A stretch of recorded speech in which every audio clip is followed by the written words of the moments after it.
Final practice at a wet Zandvoort, and Logan Sargeant suffered a huge crash. It turned American driver climbed from his car unassisted as the marshals rushed. Logan Sargeant was finally able to outqualify Alex Albon for only the second time in his career at the Dutch Grand Prix. However, his celebration will be cut short as Williams have decided to pull the trigger on him with 10 races remaining till the end of his contract. Albon had qualified 8th, but the stewards disqualified him, and will start the race dead last because the stewards deemed the dimensions of his car's floor to be outside the regulations. How else do you think Logan would have outqualified him? The team is now analysing 2 replacements for him from Monza, and we will reveal these drivers in a bit. As James Vowles ponders on his 2 preferred choice, Toto Wolff's is reportedly making moves of his own to steal that seat for a 3rd candidate.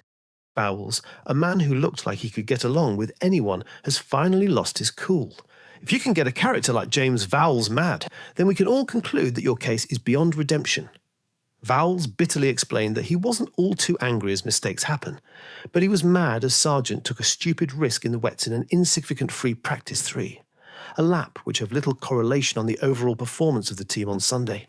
It was an unnecessary accident. In the 3rd practice session in the rain, you are not taking risk. While we can make an excuse for him that the track was wet, this was specifically why he had to be careful.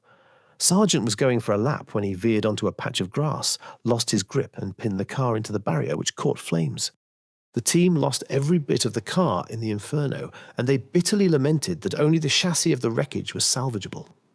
This is Logan Sargeant we are talking about, the absolute worst driver on the grid. The team already knows he has no talents, and the burden of expectations was set low.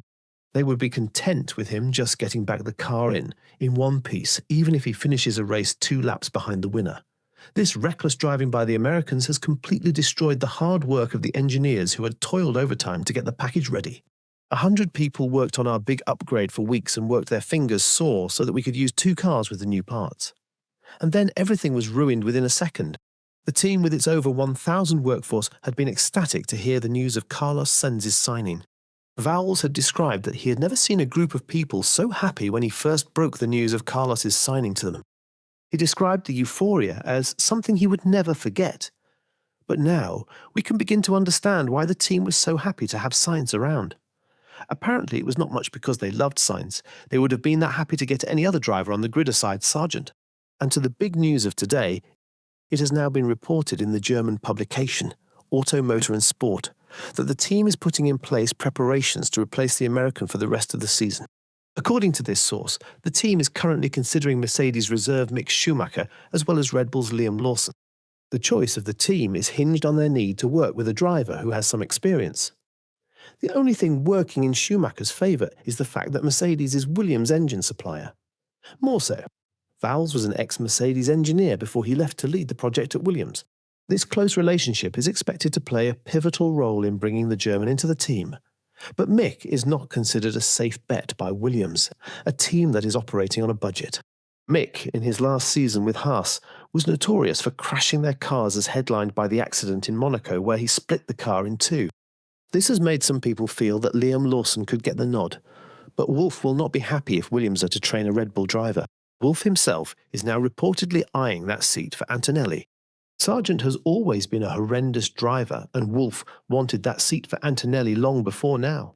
This was the reason why the Mercedes boss lobbied the FIA to reduce the required age for drivers to 17. As it currently stands, both Antonelli and Mick are Wolff's drivers. If Mick was better than Antonelli, he would have been signed ahead the 18-year-old for 2025.